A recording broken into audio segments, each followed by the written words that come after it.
17장 공모전 준비법입니다. 아마 학생들 제일 관심이 많은 파트일 것 같은데요.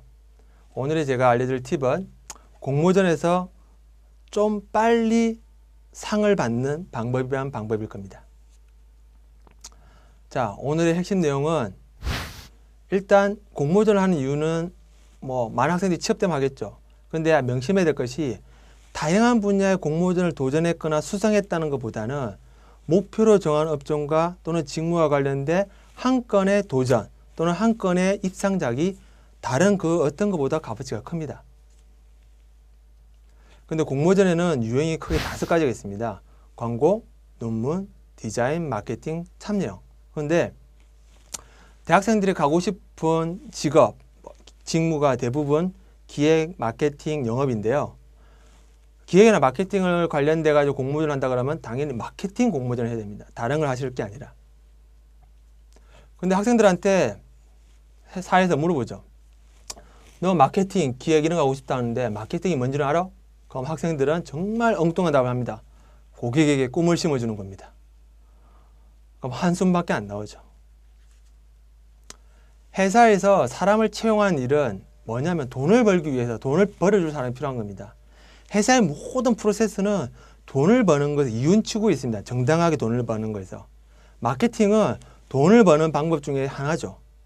머리를 싸매가지고 고민해야 되는데 무엇을 돈을 벌기 위해서 무엇으로 그 회사 업종과 관련돼 가지고. 그래서 마케팅 공모전은 우리 회사에서 돈을 버는 아이템에 대해서 얼마나 논리적으로 체계적으로 뭔가가 돼 있냐를 한번 학생들 통해 가지고 검증을 받고 싶어서 그렇게 제시를 합니다. 왜?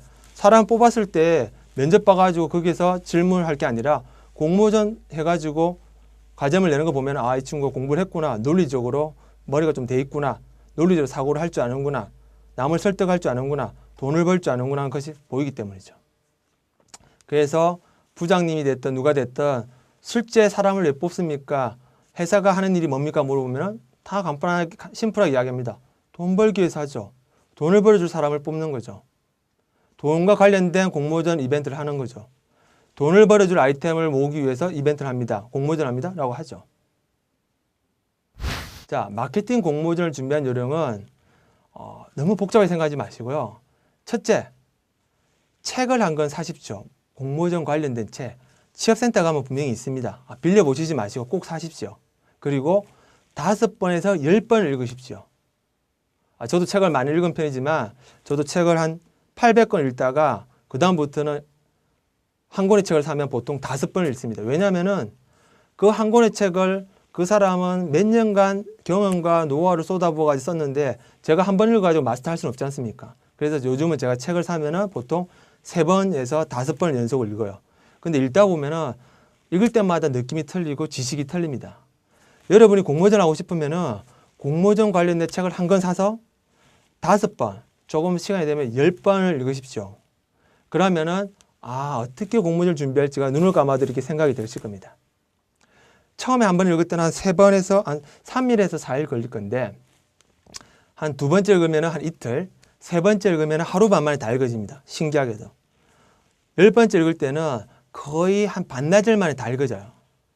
그리고 책을 읽은 다음에는 도전해야 이제 상을 타야지 하지 말고 최소한 내가 10번을 응시를 하면은 한 8번은 실패하겠구나. 한 2번 정도 입상을 하겠구라고 생각을 하셔야 돼요.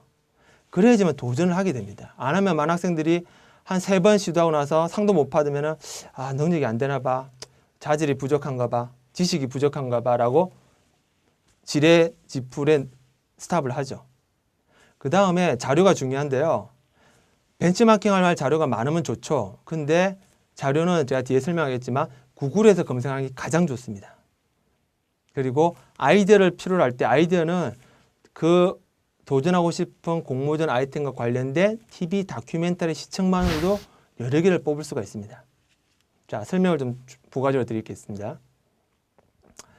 자, 공중파 TV 다큐멘터리 시청하라고 제가 알려드렸는데 공중파 다큐멘터리 포맷은 딱 정해져 있습니다. 가까운 미래에 우리나라 이런 사업, 이런 분야가 분명히 필요하다. 그런데 아직은 준비 안 하고 있더라.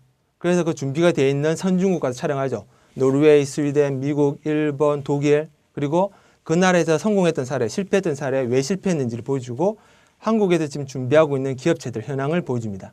그리고 국가적 차원에서 어떻게 좀 사업이 큼직하게 또 지속적으로 발전해야 될지를 보여주면서 끝나는 거죠. 50분 동안 보여주는 그 방송을 A4로 요약을 해도 100장이에요. 상세하게 풀어서 하면은 1000장. 여러분이 1000장 또는 100장짜리 책을 A4 용지를 다 볼 수 있습니까? 못 보죠. 영상을 보면 쉽게 이해가 되지 않습니까? 그런데 이런 다큐멘터리를 찍는 전제 조건이 있어요. 뭐냐면은 우리나라가 과거 1999년도에는 1인당 국민소득이 10,000불이 안 됐는데 지금 20,000불이고요. 그런데 지금같이 매년 5%에서 6% 경제 성장을 하면은 2013년, 2016년, 2020년도에는 35,000불 되는 거예요. 10년 뒤에는 약 30,000에서 35,000불을 보고 있어요. 그러면은 역설적으로 10년 뒤에는 2021년도에는 지금 35,000불 1인당 국민소득을 누리고 있는 일본이나 미국, 북유럽에 있는 서비스나 제품, 행정 절차가 한국에도 있어야 된다는 겁니다. 그만큼 따라가는 거죠. 그래서 이 전제 조건이 받쳐주기 때문에 다큐멘터리 촬영을 간 겁니다. 자, 예를 들어서 내가 환경공학과다. 그러면 공모전 할 때는 당연히 환경공학 아니면 도시설계 그런 것에 관련된 거 하겠죠. 그런데 예를 들어서 신문을 보면은 옛날에는 재개발하면은 그냥 동네를 싹 없애버리고 건물을 새로 짓고 도로를 새로 놨는데 요즘은 최대한 그대로 보존하면서 지역 내 주민과 건물을 다 전부 다 리노베이션 해가지고 행복한 마을 만드는 걸 하더라. 그런 사례는 벌써 우리보다 잘 사는 영국에서 해가지고 영국에서는 벌써 48곳을 벌써 그렇게 했더라. 우리보다 잘 사니까요. 돈이 되니까. 우리가 1인당 국민소득이 2만 불, 즉 한 가정 4인 가구로 놓으면은 한 가구가 1년에 약 8천만 원을 벌 때 영국 같은 데서는 1인당 국민소득 3만 불이면은 3, 4, 12, 1억 2천을 버는 거죠. 1억 2천을 버는 가정하고 8천만 원을 버는 가정하고 씀씀이가 틀릴 수밖에 없죠. 국가도 더 틀릴 거 아닙니까? 그래서 외국에는 지역개발학과가 벌써 학과로 존재를 하죠. 왜? 그만큼 지역개발하는 것 자체가 벌써 산업 인프라가 크게 돼 있으니까. 산업 인프라가 크게 돼 있으니까 학과로 존재하는 겁니다. 우리나라는 아직까지 여기까지 안 되기 때문에 도시개발 아니면은 그거보다 좀 윗단계 부동산 개발 이렇게 있는 거죠.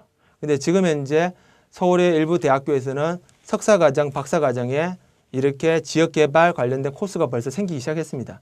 조금 있으면 학부로 내려오는 거죠.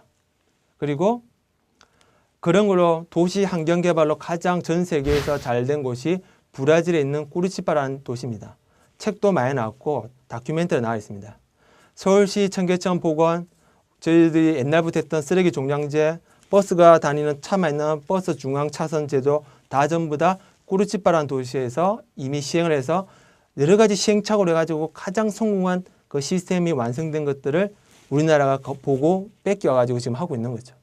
그래서 책도 나와 있고 MBC에서 꾸리치파 다큐멘터리, KBS에서도 환경 스페셜에서 다루죠. 거의 한 2, 3년에 한 번씩은 새로 다룹니다. 왜? 도시가 발전을 하려면 주노러 가서 벤치마킹하는 게 가장 좋은 거니까요. 이미 시행착오 많이 해놨고 많은 데이터가 축적되어 있으니까.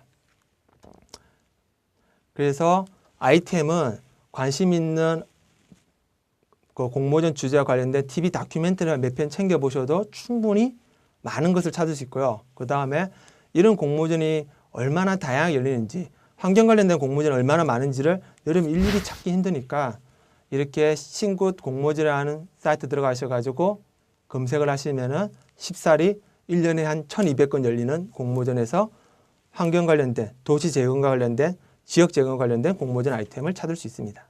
그 다음에 그에 관련된 식사도 당연히 취업센터 같은 데 가면 공짜로 볼 수 있으시고요. 그리고 자료는 벤치마킹할 자료를 많이 알으셔야지만 나중에 발표할 때, 공모전 내용은 다 100% 발표입니다. 발표할 때 쓸 자료가 필요하시면은 구글 들어가셔가지고 고급 검색란을 가셔가지고 검색을 할 때 지역개발, 도시재생으로 검색을 하고 한 가지 팁은 검색 파일명을 PDF나 PPT로 하셔가지고 검색을 하세요. 왜냐하면은 심사를 한 사람은 직장인입니다. 직장인이기 때문에 직장인이 만든 자료에 근접한 자료를 갖고 와서 PPT를 해야지만 관심을 갖죠. 그래서 직장인들은 자료를 PDF하고 PPT 두 가지로 만듭니다. 발표용 자료는. 그래서 이런 걸로 검색을 하셔가지고 나오는 결과를 가지고 읽어보고 검토를 하면은 좀 더 나은 수준의 리포트를 만들 수 있습니다. 한 가지 더 덧붙여 말하면은 한글로 만든 파일은 보지 마십시오. 한글로 만든 파일은 대부분 관공서 아니면 대학생이 만드는 거기 때문에 관공서는 별로 의미가 없고요. 학생이 만든 자료는 수준이 너무 낮죠. 그래서 가급적이면은 파워포인트, 두 번째는 PDF로 만든 관련된 키워드 자료를 보시고 준비를 하시면은 남들보다는 빨리 준비할 수 있으실 겁니다. 자, 다음 시간에는 이제까지 알게 된 여러 가지 취업 준비 팁을 어떻게 플랜을 짜가지고 정리를 할 거, 그리고 그에 맞춰가지고 목표를 설정할 건지를 이야기를 해드리겠습니다.